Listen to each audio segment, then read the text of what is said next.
Código de Urnammu. El Código de Urnammu es un código de leyes fechado entre los años 2100 y 2050 a.C. Está escrito en sumerio y se corresponde al periodo del Renacimiento sumerio. El código distingue dos estratos sociales, los hombres libres y los esclavos. Es el primer código jurídico escrito que se conoce. Se basaba en un sistema jurídico que establecía jueces especializados, el testimonio bajo juramento y la facultad de los jueces de ordenar al culpable la indemnización de perjuicios. El texto está estructurado de manera que a cada crimen le sigue un castigo específico, estructura copiada en códigos posteriores. El Código de Urnammu contempla compensaciones económicas en lugar de daños físicos como pago a ciertos crímenes. Sin embargo, el asesinato, el robo, el adulterio y el rapto son considerados ofensas capitales que no admiten tal compensación. Código de Hammurabi.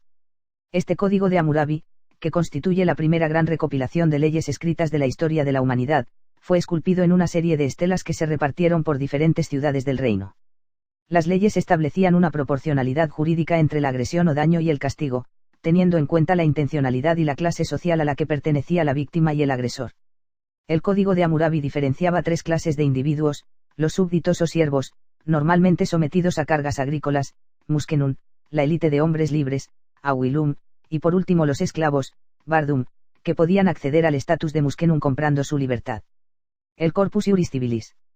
El Corpus Iuris Civilis es una obra que vio la luz por primera vez entre los años 527 y 565, cuando Justiniano, en su afán de formalizar el ordenamiento jurídico del imperio, llevó a cabo la mayor recopilación del derecho romano de la época.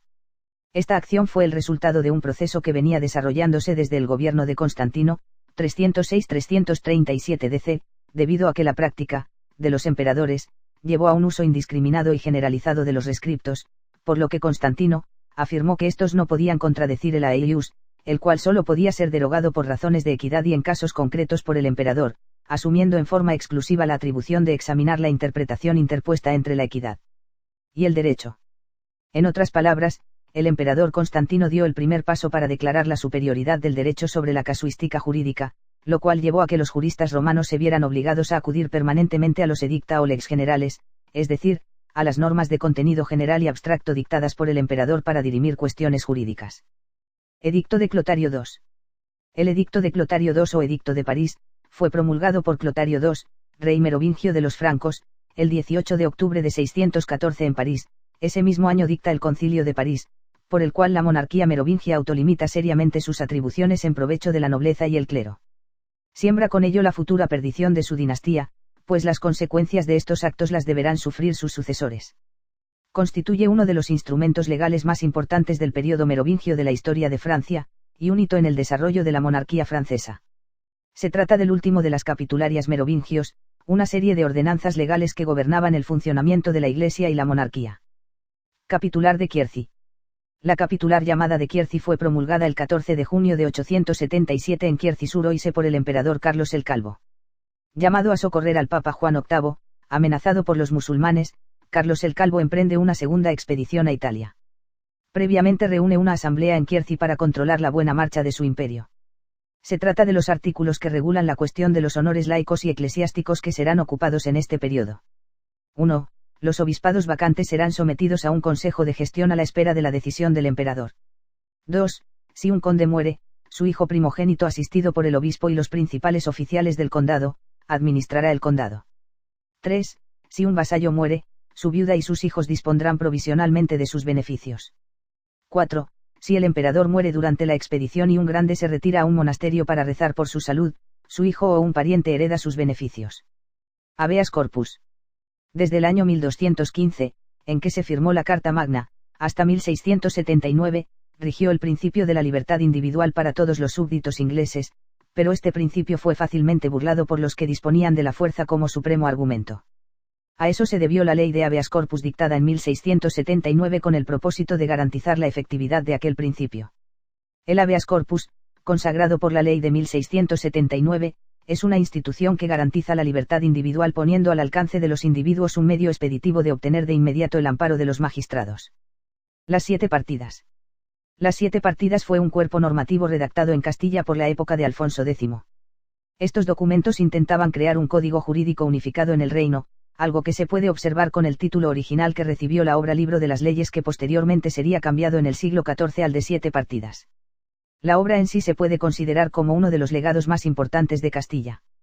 Una obra que contenía leyes que fueron usadas y ejecutadas en Iberoamérica hasta el siglo XIX. Lo más interesante de todo es que estas normas también trataban temas filosóficos, morales y teológicos. La nueva recopilación. La recopilación de leyes de estos reinos, o nueva recopilación de leyes de Castilla, es un cuerpo legal de la monarquía hispánica del antiguo régimen, sancionado oficialmente el 14 de marzo de 1567 por el rey Felipe II. Está basada en las leyes de Toro de 1505 y las recopilaciones anteriores, el ordenamiento de Alcalá de 1348 y el ordenamiento de Montalvo de 1484. La recopilación de leyes de los reinos de las Indias. Las primeras compilaciones de leyes indianas se hicieron desde la segunda mitad del siglo XVI, y llevaban el nombre de cedularios. Sobre la base de esos trabajos, que eran de alcance parcial, a mediados del siglo XVII se inició la elaboración de una recopilación de todas las leyes aprobadas por el monarca español y el Consejo de Indias para América. La labor de ordenamiento y compilación demoró más de 40 años, finalizando en 1680 con la promulgación de la recopilación de leyes de los reinos de las Indias. La recopilación de leyes de los reinos de las Indias constituye la obra cumbre del derecho indiano y una de las fuentes fundamentales para el estudio de las instituciones del período colonial. Impresa en 4 volúmenes, está dividida en 9 libros o secciones temáticas, al interior de las cuales las leyes se presentan en orden cronológico. La revolución de las 13 colonias. La guerra de los 7 años entre ingleses y franceses hizo mella en los territorios americanos, pues al ganar Reino Unido la guerra entró en una crisis económica debido al costo financiero de la guerra, por eso optó por subir los impuestos de las colonias, lo cual no fue bien visto por la población quienes ya habían ayudado a los británicos de forma económica a lo largo del conflicto. En este momento de gran crispación sucedió la masacre de Boston, en el que las tropas británicas situadas en Boston mataron a un pequeño número de colonos. Estas muertes hicieron que comenzara la Guerra de Independencia de los Estados Unidos, la cual llevaría a la independencia de las 13 colonias. Constitución de los Estados Unidos de América. Mediante este documento los habitantes de los territorios que fueron alguna vez posesión de Gran Bretaña dieron a conocer al mundo las razones por las cuales se veían obligados a disolver sus lazos políticos con el Imperio Británico y a adoptar entre los poderes de la tierra la posición igual y separada a la que las leyes de la naturaleza y de la naturaleza divina le dan derecho. Luego de casi 2 años de un esfuerzo considerable de evitar la separación a través de varias apelaciones y peticiones al rey en el Parlamento, el Segundo Congreso Continental concluyó que Inglaterra, en contra de todos los precedentes y la práctica usual, estaba dispuesta a someter a los habitantes de las colonias a su voluntad. Consecuentemente, en medio de la resistencia de los americanos a la agresión imperial, Richard Henry Lee del estado de Virginia introdujo una moción a favor de la independencia que fue aceptada el 2 de julio de 1776. Esta moción constituye la primera declaración escrita emitida por un pueblo proclamando su libertad de elegir su propio régimen político. Fue entregada a Thomas Jefferson, también de Virginia, para componer la declaración, la cual, con pequeños cambios realizados por el Comité de Redacción y por el Congreso, fue aceptada el 4 de julio de 1776. La Revolución Francesa. Se conoce con el nombre de Revolución Francesa al movimiento político, social, económico y militar, que surgió en Francia en 1789, el mismo que trajo como consecuencia el derrumbe de la monarquía absolutista, que hasta entonces había regido en Francia, a la vez que originó el establecimiento de un gobierno republicano democrático y asimismo, la iniciación de una nueva época llamada como la época contemporánea. La Revolución Francesa difundió por el mundo los ideales de libertad y fraternidad, así como el de la soberanía popular, y divulgó, primordialmente el conocimiento de los derechos fundamentales del hombre y del ciudadano. Código Napoleónico. El Código Napoleónico es el Código Civil de Francia. Se llama así porque fue aprobado y publicado en el año 1804, siendo por aquel entonces Napoleón Bonaparte primer cónsul de Francia. Este Código Civil es de gran importancia para el resto de los códigos civiles del mundo occidental. Fue el código que oficializó y consolidó muchas de las leyes que nacieron tras la Revolución Francesa de 1789. Fue el código que dio carpetazo al antiguo régimen. A partir de él nacía un nuevo Estado de tipo liberal. Legalmente se entraba en la edad contemporánea. La novísima recopilación. La novísima recopilación de las leyes de España, sancionada por Carlos IV en 1805, y que reviste particular interés en cuanto última recopilación oficial de la legislación castellana.